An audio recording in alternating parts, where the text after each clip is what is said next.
జుట్టు విరబోసుకోకూడదంటారు. ఎందుకని? దానివల్ల వచ్చేటటువంటి నష్టాలేంటి? పరిణామాలు ఏ విధంగా ఉంటాయి? అంటే జుట్టు విరబోసుకోవడం అనేటటువంటిది ఇవాళ ఒక ఫ్యాషన్ కింద మారిపోయింది. కానీ ఈ ఒక్క విషయాన్ని గనక మనం తెలుసుకున్నట్టయితే జుట్టు ఎవరో విరబోసుకోరు. జుట్టు మనం చేసినటువంటి పాపాలన్నీ కూడా ఎక్కడుంటాయ్యా అంటే జుట్టులో ఉంటాయి. తిరుమల వెళ్తారు. వెళ్ళినప్పుడు అక్కడ తలనీలాలు ఇస్తూ ఉంటారు. ఎందుకని ఆయన అడిగాడా? కాదు. మనకున్నటువంటి పాపాలు ఏవైతే ఉన్నాయో అవన్నీ కూడా ప్రక్షాళన చేసుకోవటం కోసమని ఇచ్చేటటువంటిదే ఆ తలనీలాలు అనేటటువంటిది ఒకటి. తర్వాత ఈ జుట్టుని ఇరబోసుకోవటం ఏమండి చాలా మంది అడుగుతుంటారు. ఏమండి మరి దేవీ దేవతలు కూడా గమనించినట్లయితే మనం చాలా చిత్రపటాల్లో అక్కడ వాళ్ళు విరబోసుకున్నట్టే ఉంది కదా అంటే మనం వెళ్ళి చూసామా? లేదు కదా. అది ఎక్కడ చూసాము? ఒక చిత్రపటం ఏదైతే ఒక ఆర్ట్ ఉంటుందో ఆ ఆర్ట్ వేసినటువంటి వాళ్ళు ఎక్కడుంటారు? కేరళలో ఉంటారు. అది కూడా మనం గమనించినట్లయితే ఆ ప్రాంతంలో వారందరూ కూడాను వారు అనునిత్యము కూడా తలంటి పోసుకుంటారు. తలకు పోసుకోవటం ఒకటే కాదు, వారు వాళ్ళ అలా విరగబోసుకోరు కూడా, కింద ముడి పెట్టుకుంటారు కూడా వాళ్ళు. మనం కేరళ వెళ్ళినప్పుడు గమనించినట్లయితే నేను ప్రత్యక్షంగా కేరళ వెళ్ళినప్పుడు చూశాను. వాళ్ళు ఆ పాట ముందు నుంచి మనకు అలా కనపడుతుంది. వాళ్ళు చక్కగా కింద జుట్టుకు ముడి పెట్టుకుంటారు. పూర్వం అయితే అనేవాళ్ళు మా చిన్నతనంలో, అయ్యా ఏమిటి జుట్టు విరబోసుకుంటే ఏవో ఆవహిస్తాయి అనేవాళ్ళు. ఇవాళ నిజంగా జుట్టు విరబోసుకోవటం వల్ల అనేక పరిణామాలు. ఉదాహరణకి ఒక దేవాలయానికి వెళ్ళారనుకోండి. ఎందుకంటే ఉదాహరణకి ఇదే చెప్తున్నాను. ఈ మధ్య నాకు ఒక అమ్మాయి చెప్పింది ప్రత్యక్షంగా. అందుకని నేనైతే చూడలే, అమ్మాయి చూసి నాకు చెప్పింది. దేవాలయానికి వెళ్ళింది అమ్మాయి. ఏదో కార్తీక మాసం దేవాలయానికి వెళ్ళింది. దీపాలు రోజు పెడుతోందట. అట్లాగే పెడదామని ఇట్ట వెలిగిద్దామని వంగిందట. ఏమైంది? జుట్టు అంతా వచ్చి తగలబడింది. గబగబా వెళ్ళి అందరూ వెళ్ళి గబగబా నీళ్లు కొట్టి ఆర్పి గుడ్డలు పెట్టి ఆర్పి చేయాల్సి వచ్చిందట. అది మనకు ఎలా అనిపిస్తుంది? అది ఒక మన తల వెంట్రుకలో నుంచి జుట్టులో నుంచి ఒక్క వెంట్రుక కింద పడితే కూడా అది తప్పు అని చెప్పి ఇంట్లో ఉన్నా కానీ మనం పక్కన ఉన్న డస్ట్బిన్ లో వేసి చేతులు కడుక్కొని ఇంత చేస్తాం. అలాంటిది ఒక దేవాలయానికి వెళ్ళినప్పుడు మనం ఎంత జాగ్రత్తగా ఉండాలి. మన తలలో నుంచి ఒక వెంట్రుక కింద పడింది అంటే అది ఒకటి తప్పు, దోషం.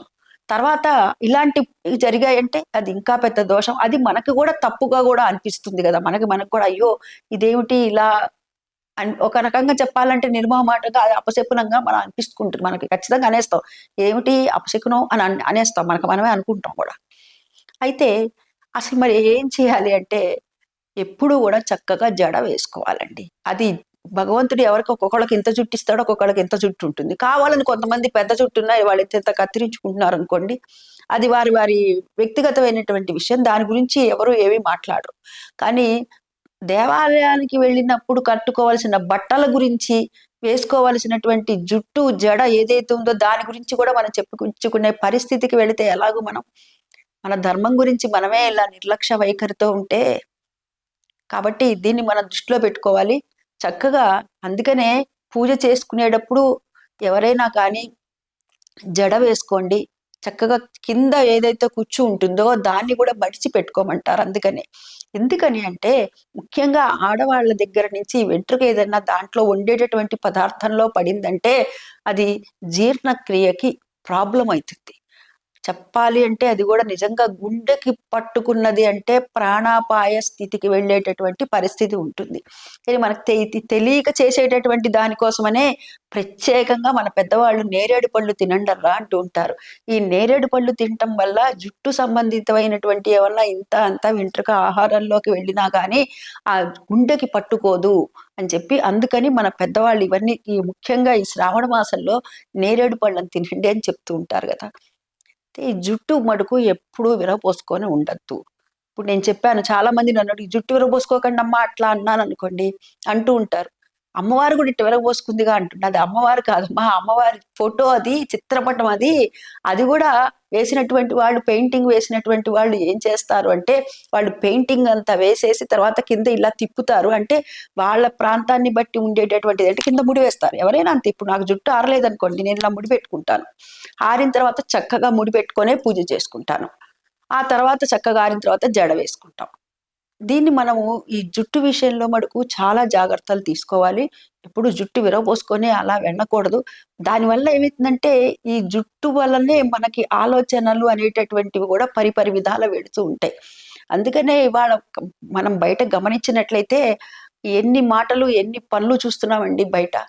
కాబట్టి మన మనకి మనస్సు నియంత్రణలో ఉండాలి అంటే మటుకు జుట్టు అనేటటువంటిది చాలా ప్రాధాన్యతని సంతరించుకుంది. కాబట్టి ఈ జుట్టుని ఎప్పుడూ కూడా మనం ముడి వేసుకొని కుదిరితే అంటే ఏవండి మీ పెద్దవాళ్ళు కాబట్టి మీరు వేసుకుంటారండి అని అనొచ్చు. పూజ చేసుకునేటప్పుడు నేనైనా అంతే ముడేసుకుంటా, తర్వాత జడ వేసుకుంటానమ్మా. మీరు చక్కగా జడ వేసుకోండి. లేని పక్షంలో ఏదైనా ఇట్లా పైన పెట్టుకుంటారు కదా పోనిటెల్ లాగా పైకన్నా ఫోల్డ్ చేసి అయినా పెట్టుకోండి. అంతేగాని అలా వదిలేయకండి. అలా వదిలేయటం వల్ల అనేకమైనటువంటి అనర్థాలు వస్తాయి. జుట్టు పాడైపోతుంది ఒకటమ్మా పిల్లల్లారా మీకు. ఇంకొకటి జుట్టు ఉంటేనే అందం కదా ఆడపిల్లకి. ఎంత పెద్ద జుట్టు ఉంటే అంత అందంగా ఉంటుంది. సరే మీ డ్రెస్ స్టైల్ని బట్టి మీరు మార్చుకున్నారనుకో, ఏదైనా సరే పూర్తిగా మటుకు అలా వదిలేయకండి. కనీసం ఒక ప్లక్కర్ అయినా పెట్టుకోండి అమ్మా. అసలు ప్లక్కర్ పెట్టుకోమని కూడా నేను చెప్పకూడదు వాస్తవానికి. కానీ మరీ అలా చూస్తూ ఉండలేక చెప్తున్నటువంటి మాట, ఎప్పుడూ కూడాను జుట్టు అనేటటువంటిది విరపోసుకోకూడదు. విరపోసుకుంటే ఈ కింద ఉండేటటువంటిదన్నీ కూడాను అవి ఇవి ఆవహిస్తాయి అని చెప్తూ ఉంటారు పెద్దలు. సరే అంత దాకా ఎందుకు, మనం సైన్సే తీసుకుందాం. సైన్స్ ఏం చెప్తోంది? ప్రతిదీ కూడాను పట్టుకునేటటువంటి శక్తి జుట్టుకుందని చెప్తోంది కదా. కాబట్టి మనం ఈ మంచినే పట్టుకోవాలి, చెడును పట్టుకోకూడదు కదా.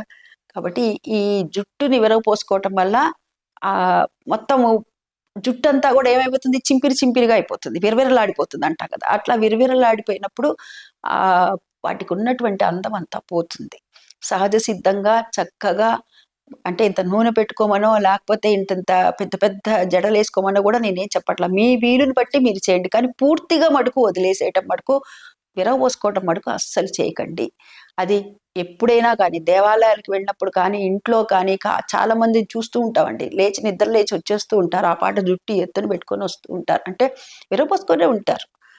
నేను చాలా మంది దగ్గర గమనించాను. అది మన ప్రపంచ దేశాలు భారతదేశం వైపు చూస్తున్నాయంటేనమ్మా రెండేనమ్మా, మన బొట్టు, మన జుట్టు, మన కట్టు.